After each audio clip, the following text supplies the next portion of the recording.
He examined where it was, and the details said everything. That the very place that this diamond was placed in one of the most wealthiest and one of the most secure places in the city, the Sea Oak Gated Community, located in the west tip of Coney Island, Brooklyn's more expensive living areas, where they upgraded all of its security measures in the early 2100s, and continued onward with lasers and state-of-the-art motion detectors.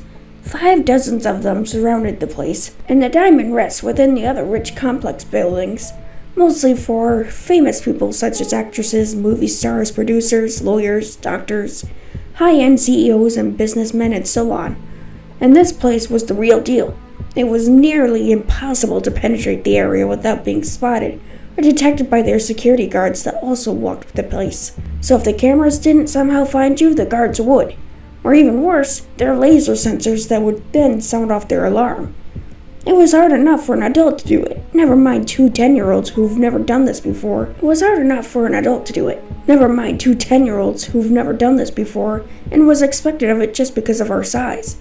To our master, it just didn't make sense at all. Size or not, it's not the size, it's the skill. And he knew that, which amazed him more. He leaned back in his chair and took one of the deepest sighs he's ever taken, taking a moment while it was silent in the room as he tried to gather his thoughts.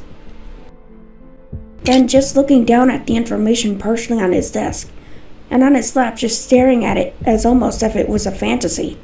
Who would make 2 10-year-olds do this kind of thing? He knew his father was strict, but this wasn't at all what he thought his father would ever do. A moment later, he took off his hat and rubbed his fingers to his hair. He was trying to slightly comprehend how in the world we could pull this off, and not disappoint his master. Even he knew 10-year-olds were not suitable in this kind of situation, and that true professionals should be tampering with this job, but there was no other way of convincing his master otherwise to change his mind.